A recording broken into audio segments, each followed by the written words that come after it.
Welcome to another episode of Enterprise Epics, where we uncover the extraordinary tales of history's most influential figures. Today, we delve into the life of a man who was not just a titan of industry, but a cornerstone of the American economy, J.P. Morgan. From humble beginnings to unprecedented heights of power, this is the epic story of a man whose name became synonymous with wealth and influence. In the serene landscapes of Connecticut in 1837, a child was born into privilege, but not comfort. John Pierpont Morgan, destined to become an icon, faced a childhood marred by illness. His father, Junius Spencer Morgan, a prominent banker, envisioned a future for John in finance. Yet, young Morgan's life was a carousel of health challenges. Severe coughing fits, debilitating migraines, and scarlet fever were his constant companions. Isolated from playful childhoods, Morgan found solace in the world of numbers and financial statements, a world where he excelled despite his physical constraints. This challenging period saw young Morgan sent to the Azores, a lonely year in pursuit of health in the Atlantic's embrace. His recovery, albeit slow, set the stage for an education spanning Boston, Switzerland, and Germany. By 19, Morgan was more than just a survivor. He was ready to carve his niche in the world of finance.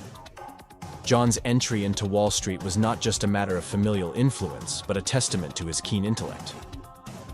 At a young age, Morgan began contributing to his father's firm, providing insightful financial and political analyses. But his journey was not without its trials. His impulsive decision to invest in a Brazilian coffee shipment, though profitable, raised eyebrows among the conservative banking elites, including his father.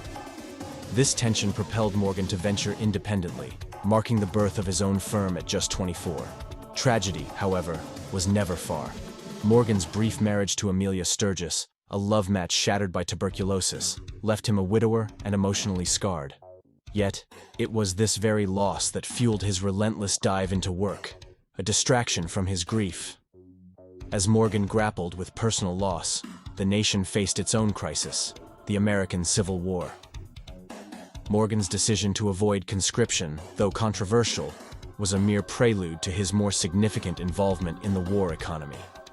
His involvement in the purchase and resale of government rifles exemplified his knack for seizing lucrative opportunities, though not without public disdain. Post-war, Morgan's vision for America's industrial landscape took a definitive shape. His strategy focused on consolidation and efficiency, especially in the fragmented railroad industry. This approach, later termed Morganization, saw Morgan transform multiple struggling railroads into a few dominant players. His intervention not only reshaped the industry, but also attracted European investments, bolstering his wealth and influence. Morgan's partnership with Anthony Drexel in 1871 was a game-changer. Drexel Morgan & Co., which later became J.P. Morgan & Co., marked the beginning of what would become a banking empire. Morgan's interests weren't confined to banking. He ventured into steel, playing a pivotal role in creating U.S. Steel, the world's first billion-dollar corporation. His involvement with Thomas Edison and the formation of General Electric further cemented his status as an industry magnate. Morgan's influence wasn't limited to building empires.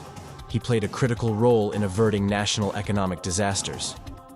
The Panic of 1893 saw Morgan spearhead a private syndicate to rescue the dwindling U.S. gold reserves. A move that steadied the faltering economy, but also raised questions about his motives and the extent of his power. The financial crisis of 1907 once again saw Morgan at the forefront, devising strategies to stabilize the banking sector.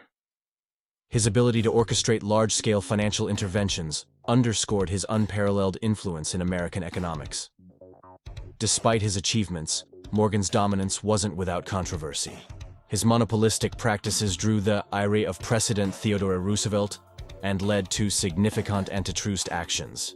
His appearance before the Pujo Committee reflected growing concerns over the unchecked power of financial magnates. Yet, Morgan's legacy is undeniable. His impact on America's industrial and financial landscape was profound. His death in 1913 marked the end of an era, but his legacy lives on, particularly through J.P. Morgan Chase, a testament to his vision and ambition. J.P. Morgan's quest for consolidation wasn't limited to railroads and banking.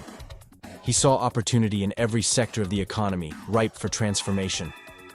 His involvement in the steel industry is a classic example of this. By acquiring Andrew Carnegie's Carnegie Steel for an unprecedented sum, Morgan set the stage for the creation of U.S. Steel, turning it into a behemoth that dwarfed all competition. This move wasn't just about financial gain, it was about creating efficiency and stability in a chaotic market. Morgan believed in the power of monopolies to bring order and progress, a belief that reshaped American industry at its core. Beyond his industrial and financial exploits, Morgan had a profound impact on the cultural landscape.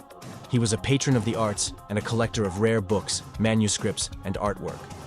His passion for art was not merely a pursuit of luxury, but a testament to his belief in the value of preserving history and culture. The Pierpont Morgan Library in New York City, housing his vast collection, stands as a testament to his dedication to the arts and education. J.P. Morgan's personal life was as complex as his business ventures. Known for his formidable presence and a fierce temperament, he commanded both respect and fear. His physical appearance, marked by his rosacea-afflicted nose, only added to his intimidating persona. However, behind the stern facade was a man driven by a relentless work ethic and a deep sense of duty. His personal relationships, though often strained due to his work, were rooted in loyalty and a deep sense of commitment to his family. The early 20th century brought a shift in public opinion towards figures like Morgan. The era of the robber barons was coming under scrutiny, and Morgan, with his vast empire and influence, was at the center of this shift. His actions, though often in the interest of economic stability, were viewed with suspicion and criticism. The growing demand for regulation and the establishment of the Federal Reserve signaled a new era in American finance, one that would operate under increased oversight and public accountability. In his final years, Morgan continued to wield significant influence in finance and industry. His death in 1913 marked the end of an era, but his legacy was far from over. The institutions he built and the economic principles he championed continued to shape the American and global economy. Today, J.P. Morgan Chase stands as a symbol of its enduring impact, a legacy of financial innovation and industrial transformation. As we reflect on the life and times of J.P. Morgan, we are reminded of the complexities of great figures in history. Their decisions, actions, and legacies are intertwined with the fabric of the times they lived in.